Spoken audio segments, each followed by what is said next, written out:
Alright guys, it's February 2011. We're at Fort Morgan, and this is the Civil War era fort. It's amazing.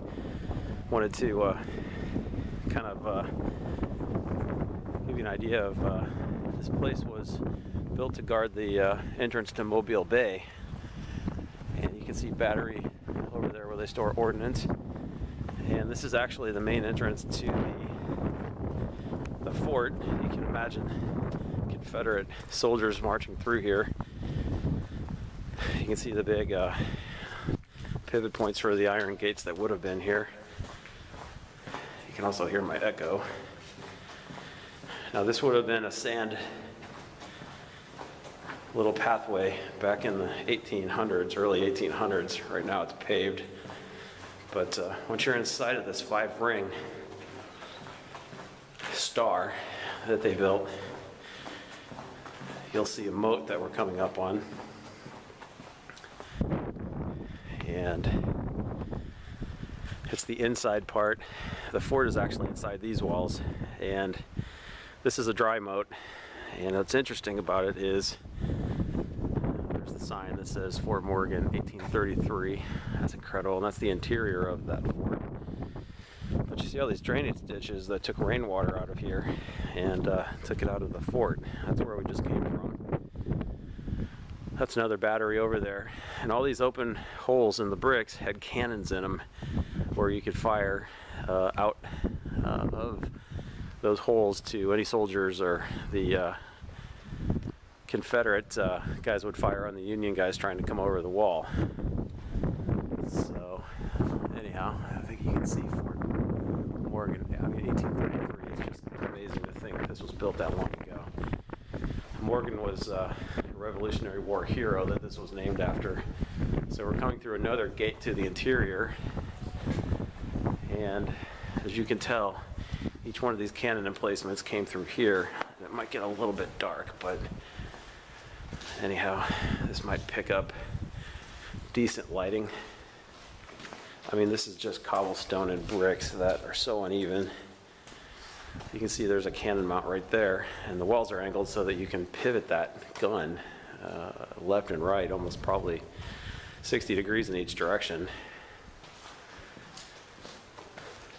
But anyhow, oops, I can imagine how cold it would be here during the winter time. But this is the fort in the interior, and right here, these stakes would have been the outlines of a 2-story building where all the soldiers lived, the Confederate soldiers and their family, the officers and everybody lived. So anyhow, every one of these arches was a gun emplacement. And then on top of those, we'll walk up there, you'll see gun emplacements with giant cannons that would be right over here. And this is actually a 5-ring star, the way this fort was designed. Let me stop so you can get a picture, idea of it. We came through that tunnel, and you can see it's almost shaped like a pentagon. So all sides defended the bay, the Gulf. It's amazing. And this is where south, actually, this is where the Gulf would be if they were to defend the Gulf. You can walk through all these little battery rooms where they stored weaponry. You can see how steep those stairs are over there to get to the perimeter walls. You can see how old this stuff is too.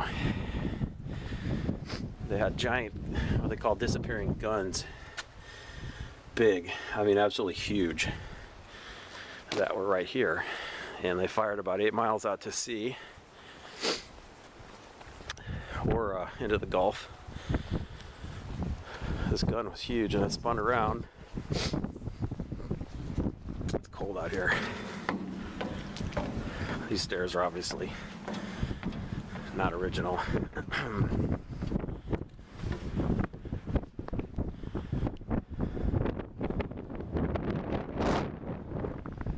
You see they're sort of restoring the fort. There's where that big gun would be, and it would protect the bay.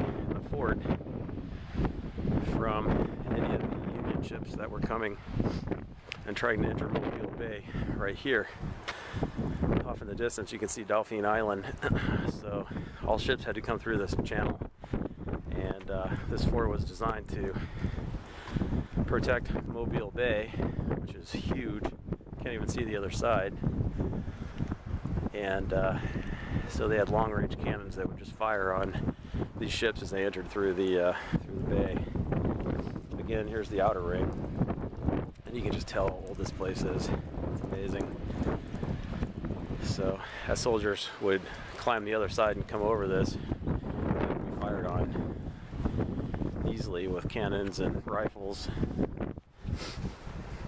These are all access ports to the ammunition depots, battery depots down below, and that's looking west towards Dauphine Island. So I just think this fort, it's a Civil War fort that was just, it's amazing. You can tell they're doing a little restoration here, but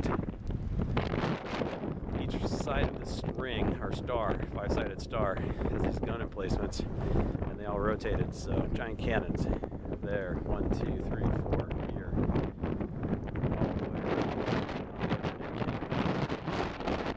So down there in that yard, there was barracks for all the soldiers, and if they had families, I guess, would live here. So anyhow, it's freezing right now, so I can't imagine how they stay warm in this fort. Yeah, it's just right now we're looking north, so that's all Mobile Bay. This fort was here to protect the entrance to the bay and keep all of the Union ships and warships from coming into the Mobile Bay. And in 1864, the Union Navy ships ended up coming in here, and they got past this fort and pretty much destroyed it. And that was sort of the end of fighting in the Gulf. So there's so many little portholes and cubby holes that you can walk through here that just lead you into dark areas. I just can't imagine being a soldier here. Like, you also have railroad little tracks. I guess they had these and were able to scoot cannons and maybe cannonballs, all the armament that they needed back in the Civil War era, which I thought was pretty fascinating. I guess that's how they got the heavy stuff around. All these little rooms take you to places that are dark. I went in there. We're not going to be able to see back there, but anyhow, all these little tiny port. You gotta watch where you're going. That goes back underneath as well. It's another door that I couldn't get past. These giant steel doors. I don't know if these were offices or, I think they were offices, maybe, or maybe it was just part of ammunition storage, I'm not sure. But this place is incredible. You can see the crossroads for the tracks here, and these tracks went all the way out to the outside. So anyhow, this is the very inside of the five-star fort, and it's a quick tour. We're going to walk right back out where we came, so we will be back on the outside, and anyhow, we'll hope you enjoy this, guys. We'll see you later.